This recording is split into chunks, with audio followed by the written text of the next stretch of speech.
Salutations everyone, my name is Gwen and welcome to an Eccentrics Hobby Closet.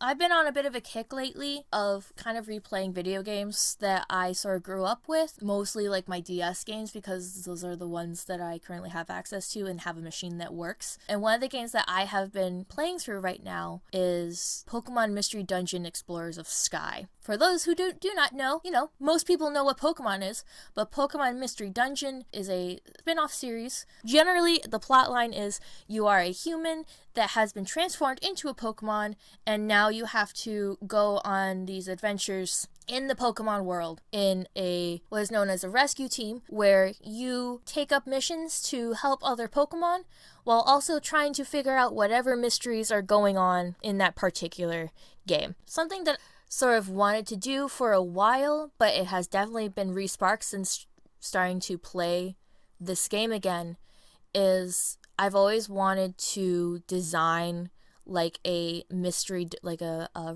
mystery dungeon team, like a mystery dungeon party as like a JRPG team. So basically just fantasy gijinkas. So I finally did it. This ended up turning into 2 drawings, because of course it did. So in this playthrough, for the uninitiated, you will take a personality test at the beginning, and that decides what Pokemon you kind of transform into. I got Vulpix, which was very exciting, and you choose a partner who's going to be your companion throughout the story. And I chose Shinx, because I can, and I named our rescue team Team Spark because I thought that was clever, because you get sparks from fire, but you also get sparks from electricity. So those are the 2 Pokemon that I am going to start designing. So my little headcanon is that when Pokemon have like names, not just like their Pokemon names, but like actual nicknames, I guess, usually it's like nature-based, kind of based around like what their typing or their environment or whatever. So I named my Shinx Storm, but my Vulpix, who is my player character, I gave her sort of a more normal human name, which is Enya, which is based on my research loosely has kind of has a meaning in fire and stuff, so it is kind of related, but it isn't isn't sort of a name based, like I said, based in nature and stuff. I originally sort of had them down as like character classes that you find in most JRPGs, but I was like, I'm not going to limit myself. I don't have to do that. But I did allow like their moves and their stats to determine sort of what their fighting styles would be. So my Shinx has a lot of like claw attacks and biting attacks, like a lot what I would consider to be translated as more like melee attacks. So he uses twin blades because this is still supposed to be a JRPG. So of course we have to have a character that has two swords.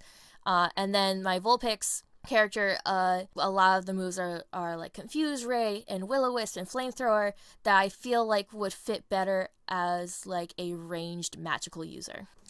I had a lot of fun with some of the little details, like Shinx's earrings kind of matching the Pokemon's ear detail, his scarf kind of looking like the patch of fur around his neck, along with some of the embellishments on his cuffs.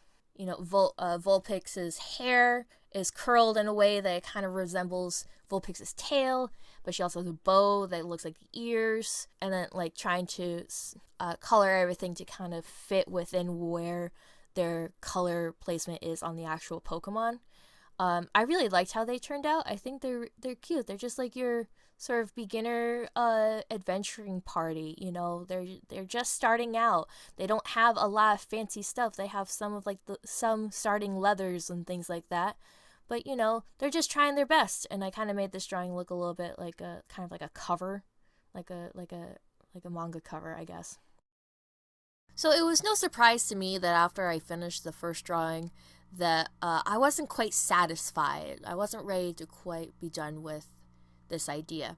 So I did another drawing. I wanted to do something that had a little bit more action. Maybe I could do some effects and things like an anime screenshot or something like that. I decided to do one based off of the section of the game that I am at, where my characters Enya and Storm team up with Enya's previous partner, Grovyle, and the mythical Time Guardian Celebi. Apparently, I named them in my notes. You don't get to name them in the game, obviously, and they don't have names in the game, but for the purposes of my universe or whatever, I gave them names. I gave Grovyle Hemlock, something a little bit, edgier.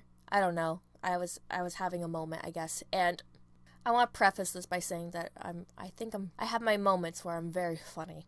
I named Celebi Time, like the herb.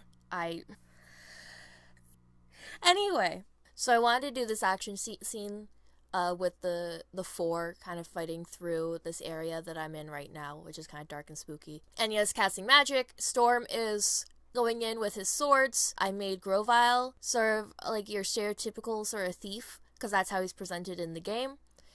So I gave him, the cloak.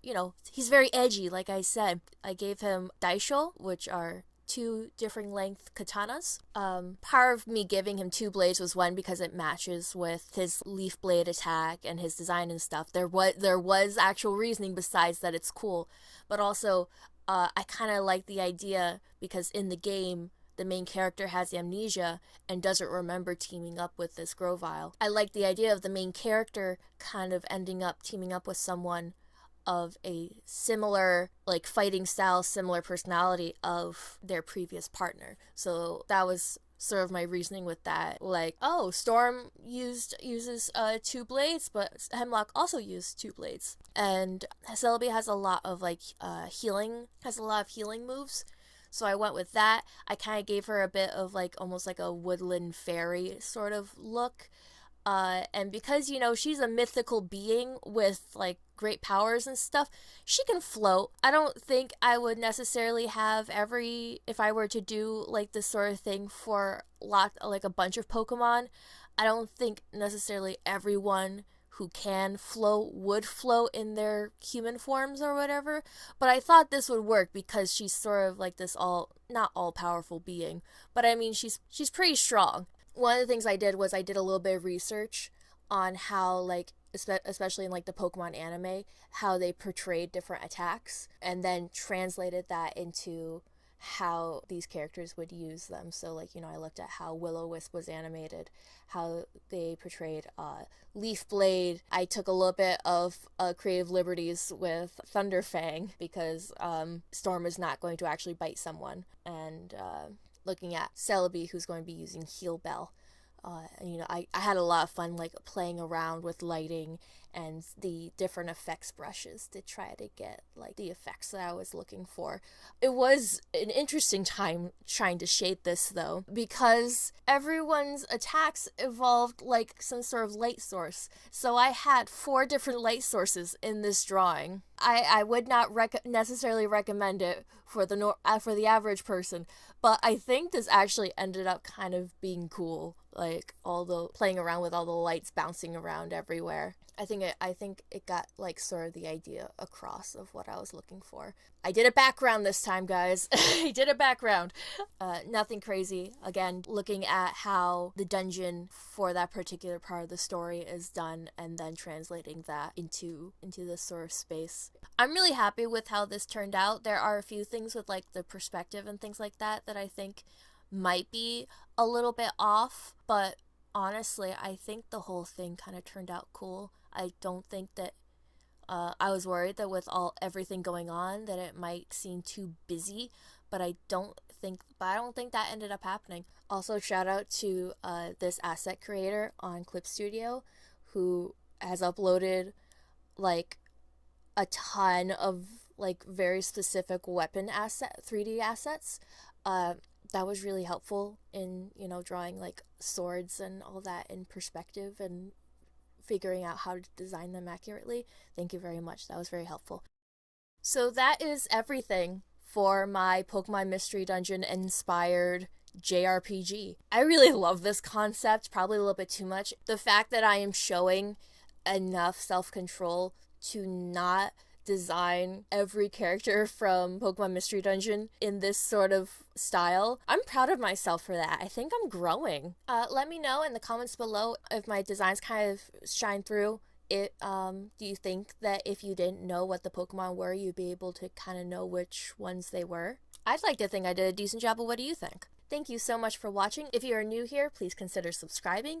I do a lot of character design challenges, some being original characters, some being pre-existing characters in alternative universes or alternative settings. If you enjoyed this video, please hit the like button and also comment down below. I received some very nice comments on my last video. And they warmed my heart. They made me really happy. And until next time, please take care of yourselves and do the things that you love to do the most. Bye-bye!